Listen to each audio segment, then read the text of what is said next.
Hello दोस्तों, बात करेंगे रेलवे आरपीएफ एग्ज़ाम की। 2 मार्च से एग्ज़ाम स्टार्ट हुए दोस्तों। पहला दिन था। 3 शिफ्ट में एग्ज़ाम हुआ है। क्या कुछ हुआ है पहले दिन, पूरा विस्तार से बताएंगे आपको। अगर आगामी एक शिफ्ट में आपका एग्ज़ाम होने वाला है तो एक एक बात को ध्यान से सुनिएगा, आपके लिए काफ़ी बेनिफिशियल होगी। बात करते हैं दोस्तों सबसे पहले कि एग्ज़ाम कैसा आया था। तो देखिए, एग्ज़ाम मॉडरेट लेवल का था। ना आप इसको इजी बोल सकते हैं, ना ही आप इसको टफ कंसिडर करेंगे। अगर आपने आरपीएफ एसआई का पेपर देखा है, जो कि रेलवे ने अभी कुछ दिनों पहले ही लिया था, तो काफ़ी हद तक उससे मिलता जुलता ही एग्ज़ाम था दोस्तों, ठीक है। अब ये तो आप सब जान ही रहे होंगे कि 35-35 क्वेश्चन का मैथ्स रीजनिंग आया है और 50 मार्क्स का जीके है। जिसमें से जो सबसे ज़्यादा बड़ी दिक्कत बना है वो जीके का पोर्शन ही है दोस्तों, स्टूडेंट्स के लिए। और सबसे ज़्यादा विस्तार में बात मैं जीके की ही करूँगा दोस्तों। आज की तीनों शिफ्टों में मिलाकर कुछ 63 क्वेश्चन मेरे पास है दोस्तों। उनके बेसिस पे आपको मैं चीज़ें बताऊंगा। देखिए, क्वेश्चन तो मैं नहीं बताऊंगा दोस्तों, जैसे कि स्टूडेंट्स कम्युनिटी में गाइडलाइन है टीचर्स की और रेलवे की तरफ से गाइडलाइंस है उसके अकॉर्डिंग। लेकिन ये जरूर बताऊंगा कि आगे आपको क्या कुछ करना है और इसमें मैं क्या कुछ हेल्प कर पाऊंगा आपकी। देखिए, जीके में सबसे ज़्यादा जो पूछा गया है वो स्टैटिक जीके का पोर्शन है दोस्तों, ठीक है। हर शिफ्ट में लगभग 20 क्वेश्चन स्टैटिक जीके से आए हैं। अगर आप पूछेंगे क्या डांस से क्वेश्चन आया, तो जहाँ हाँ बिल्कुल आया। क्या बुक्स से रिलेटेड क्वेश्चन आया है, तो बिल्कुल आया है। क्या दिवस से रिलेटेड क्वेश्चन आया है, तो बिल्कुल आया है। क्या कला से संबंधित व्यक्तियों के प्रश्न पूछे गए हैं, तो बिल्कुल पूछे गए हैं। क्या खेल के क्वेश्चन आए हैं, तो बिल्कुल आए हैं। क्या योजनाएं आई है, तो बिल्कुल आई है। ओवरऑल बात करें तो स्टैटिक जीके का अच्छा खासा पोर्शन एग्जाम में आपको देखने को मिलेगा। करंट अफेयर्स की बात करें तो दोस्तों लगभग 9 क्वेश्चन, 10 क्वेश्चन या 11 क्वेश्चन तक अलग अलग शिफ्ट में आपके एग्जाम में बने हैं। एक बात सबसे पहले बता दूं दोस्तों कि मैंने 100 क्वेश्चन की स्टैटिक जीके और करंट अफेयर्स की 2 वीडियो डाली थी। उन 2 वीडियो में से ही कई सारे क्वेश्चन आपके एग्जाम में पहले दिन ही देखने को मिले हैं। अगर अभी तक के आपने वो नहीं देखी है तो डिस्क्रिप्शन में लिंक है, वो जरूर से देख लेना। उससे निश्चित ही आगामी एग्जाम में क्वेश्चन बनेंगे। और चैनल को सब्सक्राइब जरूर कर लेना। मैं 500 क्वेश्चन की स्टैटिक जीके की और 500 क्वेश्चन करंट अफेयर्स की वीडियो 3-4 दिन में अपलोड कर दूंगा। वो आपके एग्ज़ाम के लिए काफ़ी बेनिफिशियल होंगे इस रिव्यू के आधार पर। तो देखिए, मैं सबसे पहले आपको बता दूं कि आपको क्या क्या पढ़ना है आगे। तो देखिए, स्टैटिक जीके पूरा कवर करिए सबसे पहले। करंट अफेयर्स पूरा करिए। करंट अफेयर्स करेंगे आप 1.5 साल का पूरा, ठीक है। 2024 के सबसे ज़्यादा क्वेश्चन बने हैं। जनवरी 2025 के क्वेश्चन भी बने हैं। और एक दो क्वेश्चन पहले के इससे भी बने हैं, तो आपको बहुत ज़्यादा परेशान नहीं होना है। लेकिन 2024 से लेकर के फरवरी लास्ट तक का पूरा जीके आपको देखना है। इसके बाद हिस्ट्री की बात करेंगे तो हिस्ट्री से 6-7 क्वेश्चन तो निश्चित है बनना ही बनना है। सबसे ज़्यादा पढ़िए मॉडर्न हिस्ट्री को, ठीक है। मॉडर्न हिस्ट्री से सबसे ज़्यादा क्वेश्चन आए हैं।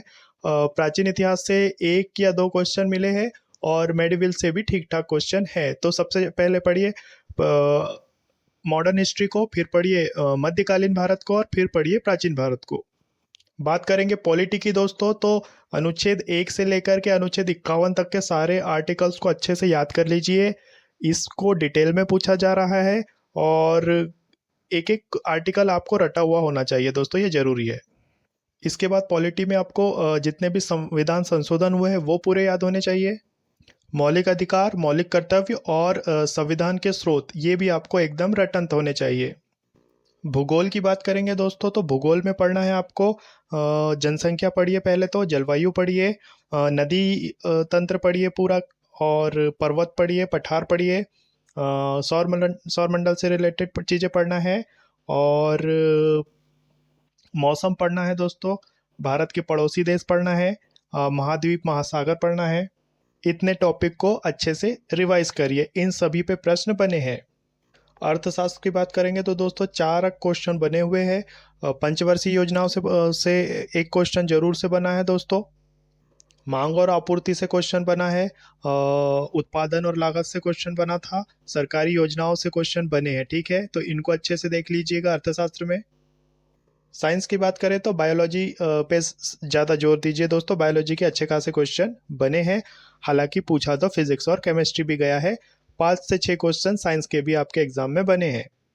जीके का लेवल ठीक ठाक रहा है दोस्तों। अगर आपको श्योर हो तभी आपको क्वेश्चन अटेम्प्ट करना है। कई सारे लोगों ने ये गलती की है। जीके के बहुत सारे क्वेश्चन अटेम्प्ट किए हैं, रॉन्ग अटेम्प्ट किए हैं, और वो निश्चित ही इसका खामियाजा भुगतेंगे और इस माइनस मार्किंग में जाएंगे। एग्ज़ाम से पहले जीके का अच्छी तरह से रिवीजन करके जाइएगा दोस्तों, और एक चीज़ मेक श्योर करिएगा कि किसी भी टाइप से आपको रॉन्ग क्वेश्चन अटेम्प्ट करने से बचना है। जितने क्वेश्चन आपसे बनते हैं उतने एक्यूरेसी के साथ अटेम्प्ट करिए। पेपर ठीक आ रहा है, अगर पिछले 3-4 महीने आपने ठीक ठाक पढ़ाई की है तो आपसे एग्ज़ाम में वहाँ पे चीज़ें देखने को मिलेगी। जो कुछ आपने पढ़ा है वही चीज़ें वहाँ पर एग्ज़ाम में आने आएगी। बहुत कुछ चेंजेस लेकर रेलवे नहीं आया है इस एग्ज़ाम में।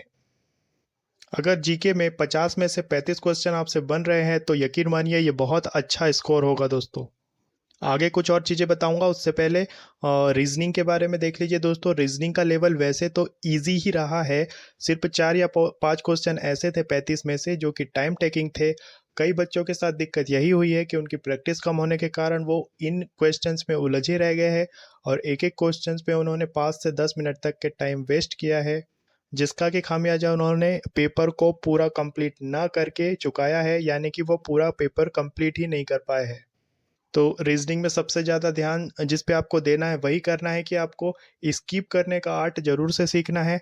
कोई भी क्वेश्चन को आप अटेम्प्ट करते हैं और देखते हैं कि 1 मिनट से ज़्यादा का समय उसमें लग रहा है तो आपको उसको बिल्कुल स्किप कर देना है और नेक्स्ट क्वेश्चन की ओर बढ़ जाना है। नहीं तो आपका पेपर पूरा कंप्लीट नहीं होगा दोस्तों, आपको टाइम कम पड़ेगा और आप बहुत सारे क्वेश्चंस बिना देखे ही आपको वहाँ से वापस लौटना पड़ेगा।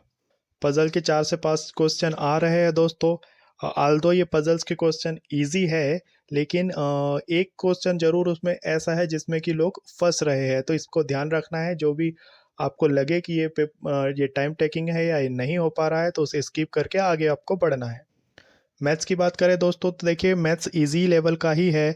35 में से 30 क्वेश्चन डुएबल है, लेकिन प्रैक्टिस आपकी अच्छी होनी चाहिए, क्योंकि जो रेलवे का पूछने का लैंग्वेज है वो काफ़ी हद तक के उसके पुराने एग्ज़ाम के जैसा ही है।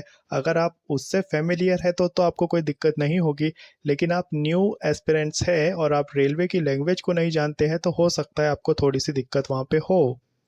लेकिन अगर आपने इनफ मॉक अटेम्प्ट किए हुए हैं तो आप मैथ्स में ज़रूर से अच्छा स्कोर करके ले जाएंगे। 30 क्वेश्चंस इजीली आपसे बन रहे हैं। मैथ्स और रीजनिंग में दोनों में से आप 30-30 करते हैं, और जीके में आप 50 में से 30 करते हैं, और ओवरऑल आप 85 से 90 तक का अटेम्प्ट करते हैं और एक्यूरेसी के साथ, तो आप श्योर करिए आपका सिलेक्शन होने वाला है। हम बात करेंगे जीके के रिगार्डिंग आगे अगर आपका एग्जाम है तो क्या रणनीति होनी चाहिए दोस्तों। तो देखिए सबसे पहले तो चैनल को सब्सक्राइब कर लीजिए। 500 क्वेश्चंस के स्टैटिक जीके और करंट अफेयर्स के क्वेश्चंस मैं जल्दी अपलोड करूंगा, उनको आप पूरा देख करके जाइए। उसके से बाहर से क्वेश्चंस नहीं बनेंगे। और जितना भी टाइम आपके पास बचा है बाकी टाइम पे आपको मॉक अटेम्प्ट करने हैं। मैथ्स और रीजनिंग के जितने भी फॉर्मूला और ट्रिक्स वगैरह है इन सबको रिवाइज कर लीजिए। जीके इससे पहले जितना भी आपने पढ़ा है उसको रिवाइज कर लीजिए, और बिल्कुल से आराम से पीस के साथ एग्ज़ाम देने जाइए, आपको एग्ज़ाम में सफलता मिलेगी। तो ऑल ऑल द बेस्ट दोस्तों, और मिलते हैं ढेर सारे इंपॉर्टेंट कंटेंट के साथ वीडियो पे। वीडियो को लाइक कर दीजिएगा, एक कमेंट कर दीजिएगा और सब्सक्राइब जरूर से कर लीजिएगा। ठीक है, मिलते हैं जल्दी ही।